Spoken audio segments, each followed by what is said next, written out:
Okay, hey there, Rezeyes. Let's take a look at your essays. The first one is about schools, entertaining or educational. Modern parents are concerned whether primary education has to be pleasurable or it only has one goal, to teach. Careful, no one said just primary education. It could be secondary education as well, so don't limit yourself. I firmly believe that in the era and age, well, this is redundant, era and age. So in the era of a new technology, children need more than boring old school learning. Okay, fine. Undoubtedly, the main goal of schools is education. Nevertheless, more enjoyable activities in school can increase the quality of knowledge that would be impossible to increase just by classical schooling. This is largely because when doing academic tasks given in entertaining ways, such as playing video games, watching cartoons, building Legos, a student is very involved and can memorize information. A student is very involved and can memorize information. Legos. All right, so are you implying that when doing an academic task, they should play video games, watch cartoons, and build Legos? It's a little strange. One would question whether or not those are just entertaining methods of teaching or if they're just like free time activities. But okay, I mean, I'm going to go with it. For example, recent empiric studies by Moscow University showed that pupils studying mathematics by playing special video games on this website outperformed their counterparts by 30% in mathematics tests. Therefore, the advantages of schools being more entertaining are crystal clear and give an opportunity to a person to progress fast and effectively. LY. Secondly, only pure education may bestow on children more academical bias we got on their skill set. I have no idea what that means. Whereas an engaging learning process leads to the comprehensive. Okay. I think I understand. So, secondly, a pure education, a pure academics only education may bestow on children a more academic bias in their skill set, whereas engaging learning process leads to the comprehensive development of the individual. The central reason behind this is that interesting activities, especially school theater, introduce new dynamics such as cognitive skills, academics, active skills, crafting skills, new dynamics such as cognitive, active, crafting, and oratory skills.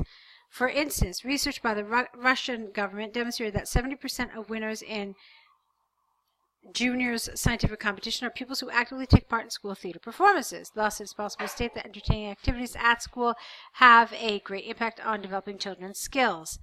Okay.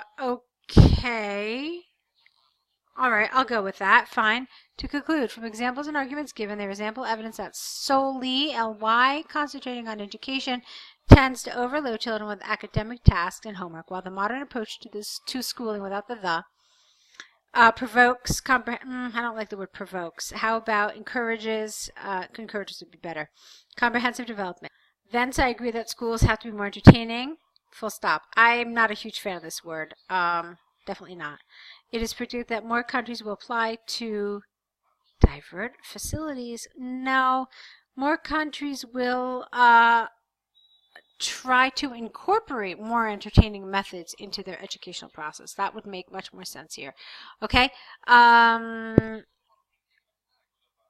Yes.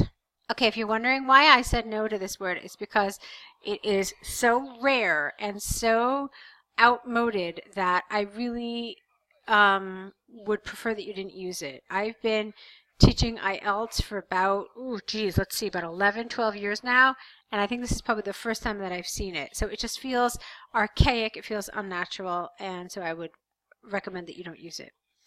All right, it's fine. There were some good elements here that I liked. I want to go into your second essay to give you more kind of holistic feedback. This is the one about doing an enjoyable activity with a child. Let's see what you said. Parents from all over the world have been concerned whether reading or playful games shapes. This should have an S here because it's or. Marvelous mental abilities and creativity. The word marvelous here feels a little unnatural to me. Some believe that reading is the sole way to train the mind. However, personally, I strongly disagree. You have two contrasting arguments here, so you have to use some sort of linker to contrast them. Although reading gives children a wide vocabulary range and enriches imagination, entertaining activities like staging, I don't know what staging is, can develop skills that would be impossible to develop just by reading alone. This is largely because when playing in the school theater, pupils can increase their creativity, communication, oratory, and various other skills which are out of reach while reading. So I still don't know what you mean by staging. For example, a recent study by Moscow University, capital U, showed that pupils who were closely related to staging, I don't know, theater, outperform their counterparts in youth literature and creativity competitions. Therefore, the advantages of acting on the stage are here crystal clear and give an opportunity to a child to progress in areas neglected by just reading. Fine. Secondly, spending a lot of time working on reading masters self-control and intention, but makes a reader lack movement, comma, reducing his muscles and aggravating his blood pressure, whereas enjoyable sports activities not only train physical strength, but also develop a list of very useful skills. This happens because sports activities, especially competitive sports, comma, introduce new dynamics such as competition, cognitive skills, physical abilities, and physical abilities. And, for instance, research by the Russian government revealed is a totally different word, that students who were doing competitive sports showed better results in cognitive tests. Thus, it is possible to state beyond doubt that entertaining physical training can benefit children and raise profitable abilities. I don't know about this profitable part. They're not making money from these abilities. You mean beneficial abilities. From the arguments and examples given, I firmly believe that although reading, provides an invaluable contribution to children's lives, the role of sports and acting is much wider as they develop effective abilities and increase creativity. Therefore, their impact is considerably greater. It is predicted that the role of entertaining activities will increasingly grow. Careful in importance. Okay, some typing mistakes, I think, that are just typing mistakes. Here, I'm happy that you talked about creativity. You did that. That's effective. Good. Most people leave out creativity and they talk just about skills. So you spent one paragraph talking about creativity, you spent another one talking about skills. So I'm happy about that. It's effective. It's good. It's developed. You got your job done. You did it effectively. There are some grammatical mistakes, but nothing too tragic. Some vocabulary errors, but again, nothing too tragic. But I still want you to work on them so that they're not so consistent, okay? What you need to do now is correct these essays based on my suggestions. You then have to create an error correction list where you write down all the mistakes pointed out to you, and then next to each mistake, write what the correction is. And then the third thing you have to do is create new essays, of course. Try to do this all within the next 24 hours or so, and send everything back to us with your next email. Okay? Doing all of this will help you really apply everything you've been learning. So go ahead, get it done. Let's meet back here and see what you write for us, okay? Good first essays. You're on the right track. I see a lot of the elements in the template that I liked. So for your start, it's a good start. It's a solid start. So congratulations. Now let's see how you can develop these a little more and how you can overcome some of these issues. All right? Good luck, and I'll wait to see what you write next.